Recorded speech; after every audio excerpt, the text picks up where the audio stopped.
이 세대의 모습이라는 제목으로 말씀을 함께 나누겠습니다. 시대를 분별하는 사람이 지혜로운 사람이죠. 요즘 시대가 이 분별의 지혜가 필요한 때가 아닌가 우리가 생각을 해봅니다. 왜냐하면 사실은 말세라고 하는 것은 예수 그리스도 이후의 모든 시간들이 말세입니다. 그래서 우리에게도 말세의 시간들을 지금 살고 있는 것이죠. 그러니 말세에 악한 영이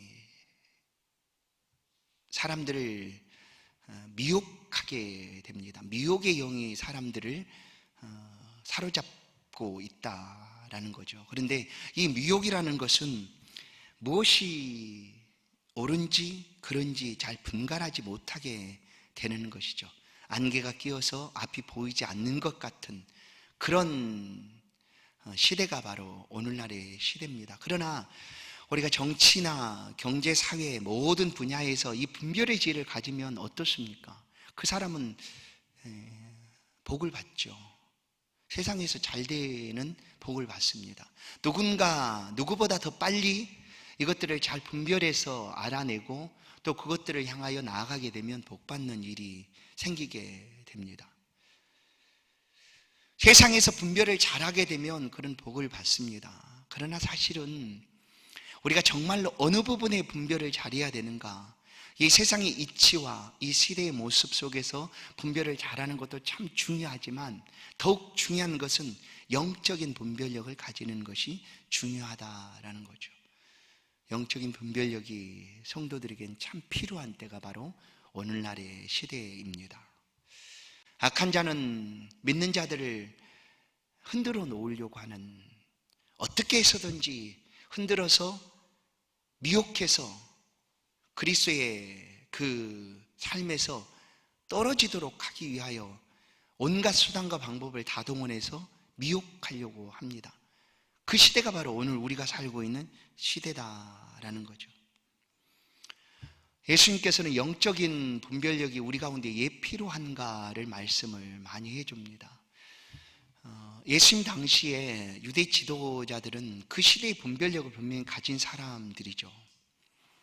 그래서 그들은 천기에 운행하는 것, 자연 만물이 움직이는 것들을 보고 이치를 발견하고 그 이치를 알고 이렇게 분별하여 삶을 살아갔던 사람들도 많이 있었습니다. 예수님 당시에도 그런 사람들이 있었습니다. 예수님께 사람들이 와서 묻습니다. 또 어떤 것들을 예수님께 해달라라고 이렇게 요청할 때가 있었습니다. 마태복음 16장 1절에 보시면 바리새파 사람들과 사두개파 사람들이 예수님을 시험하려고 와서 하늘에서 오는 기적을 보여달라 하였다. 그러나 예수님 그들에게 이렇게 대답하십니다. 너희가 저녁에 하늘이 붉으면 날씨가 좋겠다 말하고 아침에 하늘이 붉고 흐리면 날씨가 좋지 않겠다 말한다. 이렇게 날씨는 분별할 줄 알면서 시대의 징조는 왜 분별하지 못하느냐.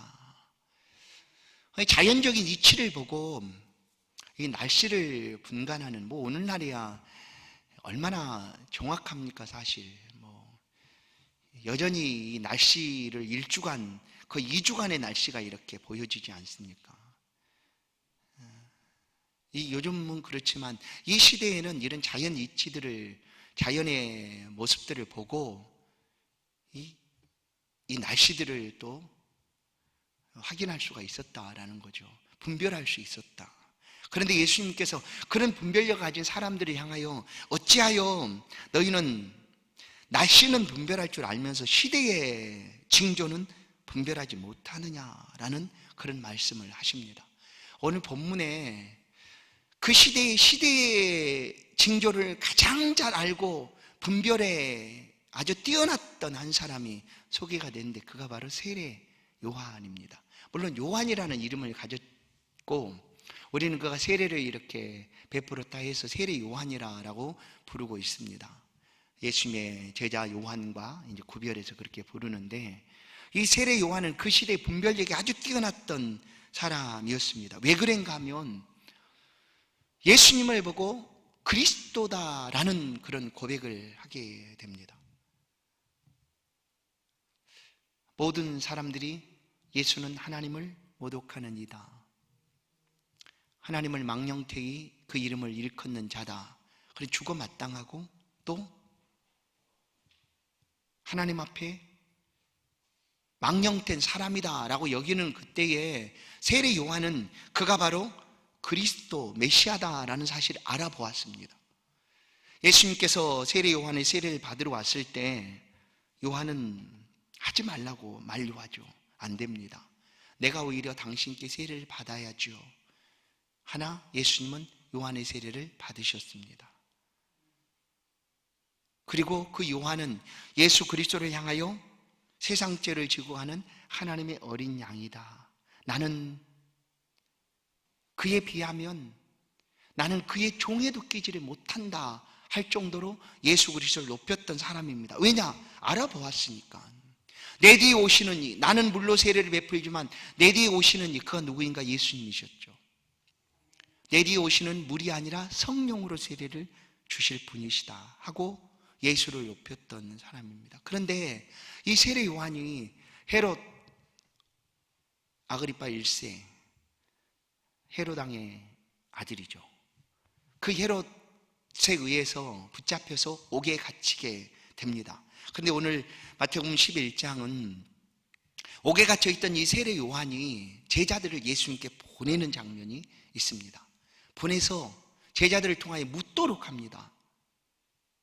오실 그이가 당신입니까? 아니면 우리가 또 다른 사람을 기다려야 할까요?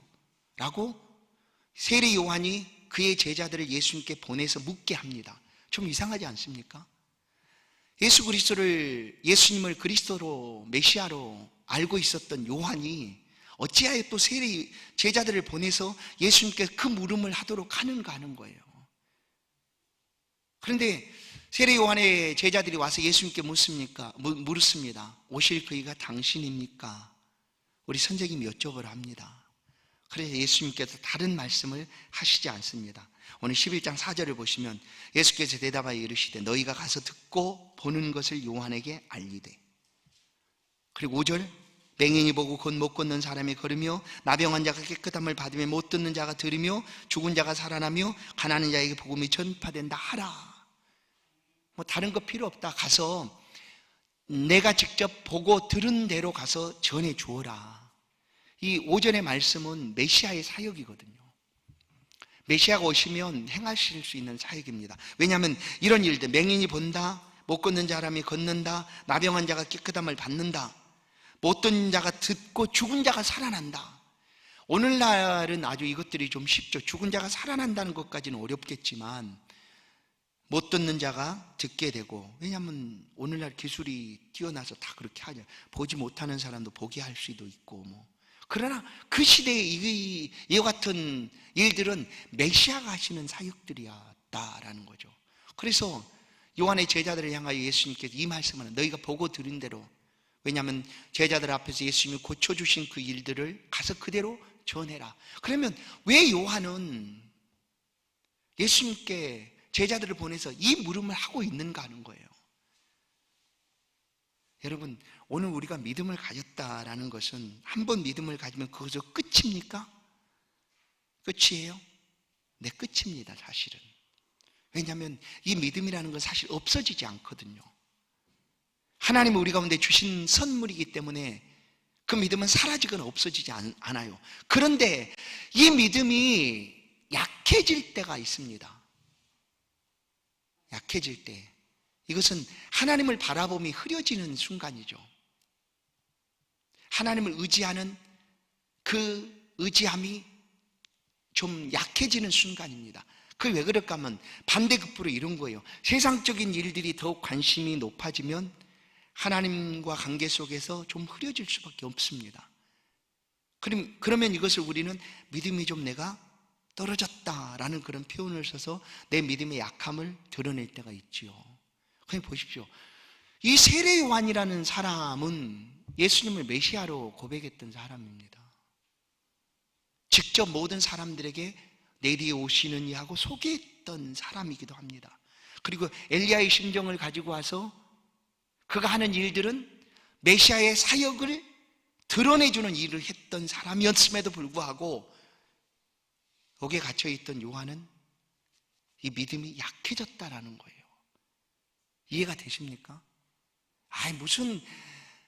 당신이 어떻게 저 사람이 그런 믿음을 가질 수가 있어라고 말할 수 없다는 거예요. 오늘 우리가 믿음을 가지고 살아가는 것은 전적인 하나님의 은혜입니다. 하나님이 붙들어 주시고 도와주시니까 지금 이렇게 믿음을 가지고 살아가는 거예요. 요한이 지금 옥에 갇혀서 그 괴로운 시간들이 그에게도 어찌 없었겠습니까? 옥에 갇혀 있고 그리고 근심해야 되는 그런 순간들, 그런 상황에 놓이다 보니까 그의 믿음도 약해졌다라는 거죠. 우리도 마찬가지입니다. 그러니까 우리의 믿음을 자랑할 수가 없어요. 우리는 어느 순간 어떤 상황이 닥치게 된다면 우리도 우리의 믿음이 약해질 수 있어요. 떨어질 수가 있어요. 그래서 예수님은 제자 베드로를 향하여 내가 너희를 위하여 기도한다, 너희 믿음이 떨어지지 않기를 위하여 내가 기도한다 하시는 말씀을 하시죠. 그래서 오늘 우리가 이 믿음을 가지고 살아간다는 것은 이것으로 끝 아니에요. 끊임없이 하나님의 은혜를 구해야 된다는 거죠. 이 요한 같은 사람도 예수님을 향하여 그렇게 표현하지 않습니까? 근데 이 요한이 어떤 사람인가 보면 예수님께서 요한을 아주 크다라고 일컬어 줍니다. 11절을 보시면 내가 진실로 너희에게 말하는 여자가 낳은 자 중에 세례 요한보다 큰 이가 일어남이 없도다. 그래서 이 세상에 낳은 사람 중에 요한이 가장 큰 자다라는 것을 우리는 예수님의 말씀 속에서 우리가 확신을 하게 되죠. 요한이 가장 큰 자입니다. 그러나 잘 보세요. 이 말씀을 11절에 보세요. 그러나 천국에서는 극히 작은 자라도 그보다 큰지라. 어떻게 이해가 되십니까? 이 세상에서는 요한이 가장 큰 자예요. 그러나 천국에서는 여자가 낳은 사람, 그리고 이 땅이죠. 그러나 천국 구별이 되죠. 이 땅과 천국이 달라져요. 그러면 이 땅에서는 여자가 낳은 사람 중에서는 이 요한이 가장 크나 천국에서는 지극히 작은 자라도 이 요한보다 더 크다라는 말씀이에요. 이거 뭐냐면 천국과 이 땅은 사실 비교 자체가 안 되는 문제입니다. 비교 자체는 안 되는 문제예요. 일단 천국에 들어가는 것이 크다라는 거예요. 이 세상에 뭐 어떤 큰 사람이 있어도, 어떤 위대한 사람이 있어도 천국에 들어갈 수 없다면, 천국의 백성이 아니라면 과연 큰 자인가 하는 거죠. 아니라는 겁니다. 중요한 것은 천국에 들어가는 것이다 라는 거예요. 굳이 천국 얘기만 자꾸 하실래요? 뭐 이렇게 하셔도 어쩔 수 없어요. 그게 굉장히 중요하거든요. 우리가 이 세대의 모습 속에서 분별력의 지혜를 가진다는 것은 이 세상이 어떤 것으로도 이 천국의 것을 담아낼 수가 없다, 비교해서 더 크지 않다라는 것을 우리가 분별하는 지혜를 가져야 합니다. 영적인 분별력이죠. 그러면 우리가 살아가는 이 유한한 삶 속에서 어떤 것에 관심을 두어야 되는가가 우리 가운데 알 수가 있지 않겠습니까? 세상의 것은 없어질 거고 사라질 겁니다. 아무리 크다 할지라도 천국에서는 이 세상의 것은 의미 없는 것이죠. 아무리 크다고 말한다 할지라도 천국에서는 클 수가 없다라는 거죠. 천국에 들어가는 것이 중요하다라는 거예요. 그래서 이 시대의 분별력을 가진다는 것은 오늘 과연 천국이라는 것이 우리가 이 시대에 어떤 의미를 우리 가운데 주느냐? 사람들 그렇게 생각할지 몰라요. 그러나 성도들에게서는 천국은 모든 것입니다. 전부예요, 사실은. 그렇게 우리가 믿고 살아가는 거죠. 살아가는 거예요. 그렇다고 너무 극단적으로 이렇게 생각해서는 안 돼요. 이 땅에서 아무짝에도 쓸모없고 소용없는 것이다. 아닙니다. 이 땅에 우리로 하여금 살아가게 하는 그 시간들 속에서 이 땅에 주신 모든 것도 하나님이 창조하신 것들이고 그 속에 담아두신 하나님의 은혜와 하나님의 놀라움과 하나님의 경이로움들을 우리가 통해서 하나님을 더 높이고 하나님의 은혜를 누리게 되고 하나님을 사랑할 수가 있는 거예요. 그러니까 쓸모없는 것이 아닙니다. 그러나 중요한 것은 천국이다라는 것을 우리는 잊어서는 안 됩니다. 그것이 우리가 가져야 될 영적인 분별력 중에 하나입니다. 자, 볼까요? 예수님께서 이렇게 말합니다. 마태복음 18장 8절 9절 말씀 같이 한번 읽어보실까요? 같이 읽습니다. 시작.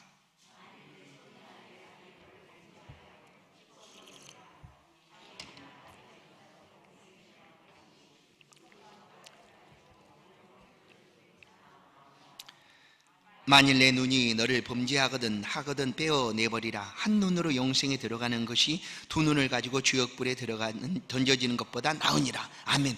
영생에 들어가는 것, 이게 중요하다는 거예요. 영생에 들어가는 것.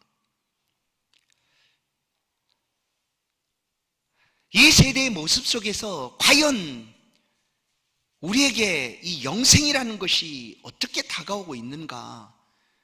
하나님 말씀하고 계시는 가장 중요하게 여기시는 그 천국이라는 것이 어떻게 지금 다가오고 있는가 중요합니다.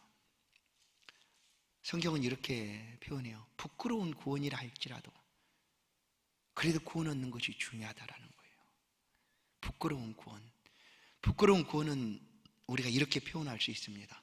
이 땅에 삶을 그냥 향유하고 살다가 그래도 겨우 예수를 믿어서 구원 얻은 사람, 십자가의 강도 같은 사람이죠. 한편 강도 같은 사람. 그 사람 부끄러운 구원을 얻었다라고 볼 수가 있습니다. 그래도 중요하다는 거예요. 그래도 그런 부끄러운 구원이라 할지라도 그래도 중요하다는 거예요. 그래서 이 시대를 분별하는 지혜가 필요하다라는 겁니다. 그래서 성도들은 이런 것을 가지고 있어야, 이런 분별의 지혜를 가지고 있어야 돼요. 세상에 좋은 것들이 다 있어도 그것에 안주하고 안락하게 그 삶에 머물러 있는 것이 아니라 영생에 들어가는 것이 얼마나 중요한가를 잊지 않고 또 잊지 않고 그렇게 살아갈 뿐만 아니라 그렇게 전하고 알려주고 살아가는 거죠. 그것이 중요하다라는 거예요. 자, 이제 보세요. 12절은 이렇게 말해요. 이 천국이라는 것을 들어가는 게 중요한데 12절 말씀을 보시면 세례 요한의 때부터 지금까지 천국은 침노를 당하나니 침노하는 자는 빼앗느니라 라는 표현이 있어요. 천국이 침노를 당한다. 이제 성경학자들은 이 부분에 대해서 두 가지 견해를 가지고 있는데 사실은 이 두 가지 견해가 모두 다 이렇게 아주 동일한 무게를 가지고 사용이 되고 있습니다. 첫 번째 견해는 긍정적인 부분입니다. 천국은 침노를 당한다. 이 침노라는 표현을 이렇게 쓰고 있습니다. 용기 있는 자 또한 몹시 단호한 사람, 침노하는 사람, 그렇게 긍정적으로 그렇게 표현할 수 있어요. 그런데 침노를 당한다는 것은 빼앗는다는 거거든요. 침노한다, 공격해서 빼앗는다라는 거죠.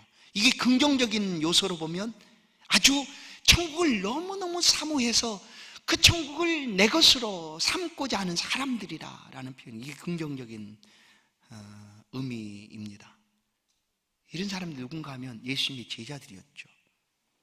그들은 자신의 배와 아버지와 또 부모도 버리고 예수를 쫓은 사람이에요.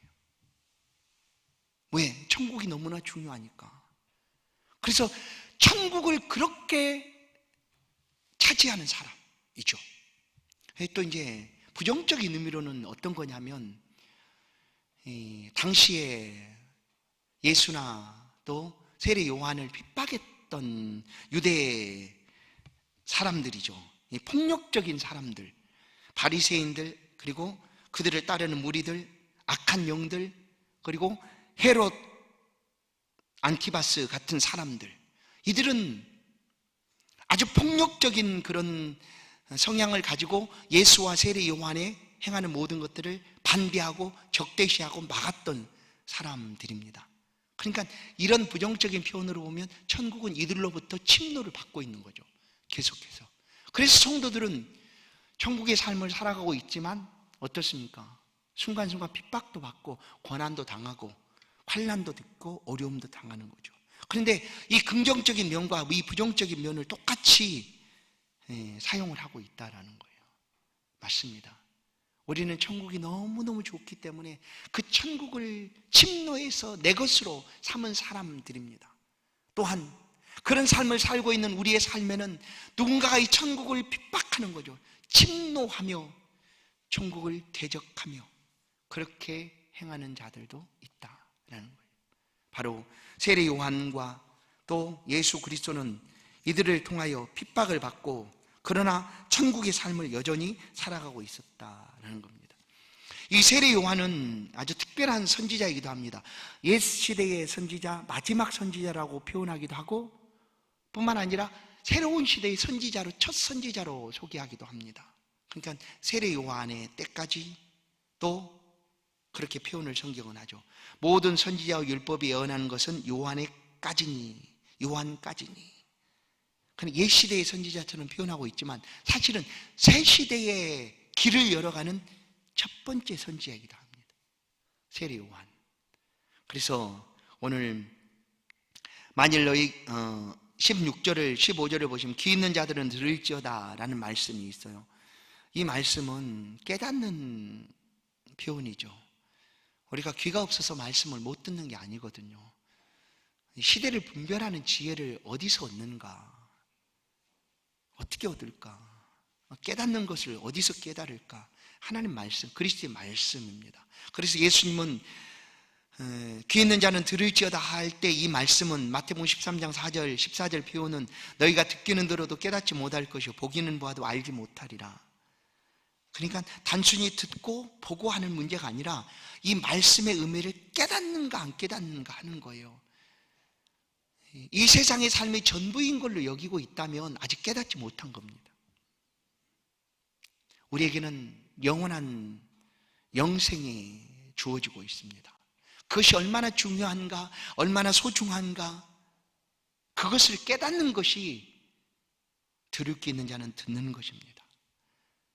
모름지기 성도들은 모두 다 깨닫는 자인 줄로 믿습니다. 예수님은 16절에서 이 시대의 모습을 비유를 통하여 말씀을 해줍니다. 한 가지 비유가 있었는데 어떤 비유냐 하면 어린아이들은 놀이 비유입니다. 놀이. 유대인들은 그 결혼식 풍습은 이제 주로 저녁 때 결혼식을 이렇게 결혼식이 저녁 때 이루어집니다. 그리고 결혼식 할 때 이 피리를 불면 남자들이 춤을 춘다고 합니다. 이 풍습이죠, 풍습. 결혼 풍습이 그런 거예요. 그리고 이제 장례식 풍습은 어떤 거였냐면 곡하는 사람이 곡을 하면 사람들이 가슴을 치며 통곡하는 거예요. 하는 사람들. 근데 이것들이 어린아이들은 놀이로 이제 일상생활에서 놀이를 하고 있는 거죠. 이런 놀이들. 아이들이. 그런데 예수님이 자세히 보니까 이 놀이를 하고 있는데 한쪽에서 따라주질 않는 거예요. 피리를 불어도 춤도 안 추고 곡을 내도 가슴 치고 통곡도 안 하고 그러니까 이 놀이가 온전하게 되겠습니까? 안 되는 거죠. 그런데 이 시대의 모습이 그렇다라고 예수님이 말씀하고 있습니다. 왜냐하면 세례 요한이 와서 금식하자라니까 그런 귀신 들렸다 이렇게 얘기하고 예수님이 와서 음식을 먹자 하니까 저는 음식을 탐하는 자다, 탐욕스러운 사람이다 라고 그렇게 비방을 하고 그런 식으로, 그러니까 어느 한쪽이든지 모두 다 반대하는 거죠.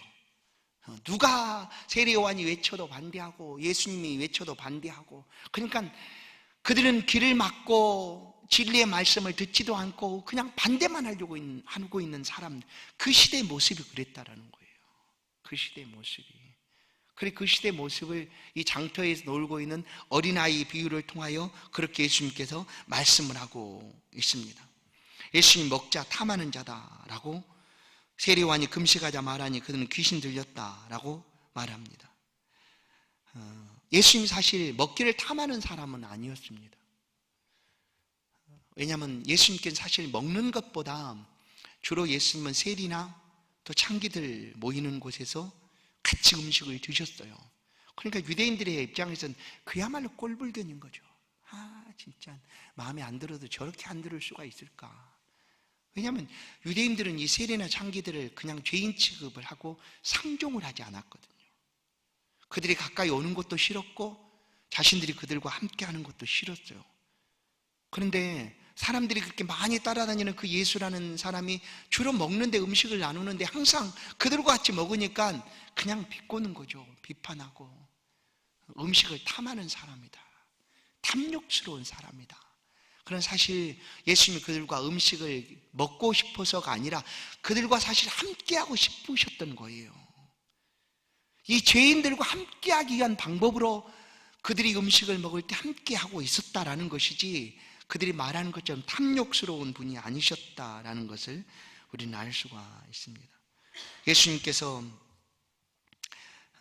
그 시대의 모습, 오늘날 우리의 시대도 모습 마찬가지입니다. 예수님은 성경을 통하여 그 시대가 음란한 세대다, 악한 세대다, 믿음이 없고 패역한 세대다라고 그렇게 강조하여 말씀을 합니다. 믿음이 없고 패역한 세대가 되었다. 그런 로마서를 보면 우리 가운데 분명하게 이 세대의 모습을 밝혀주고 우리는 어떻게 해야 되는가 우리 가운데 가르쳐 주는데, 로마서 12장 1절 2절 말씀입니다. 우리 같이 합독하겠습니다. 같이 읽습니다. 시작. 그러므로 형제들아,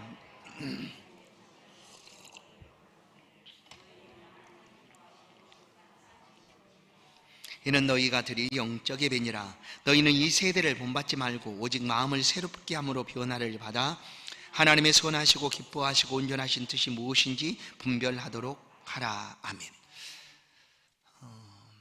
어떤 이 시대의 모습을 우리가 본받지 말아야 되는가? 그것은 분별의 지혜를 가지는 것이 필요한 거죠. 영적인 분별력이 믿는 성도들에게 더욱 필요한 시대가 이 시대다.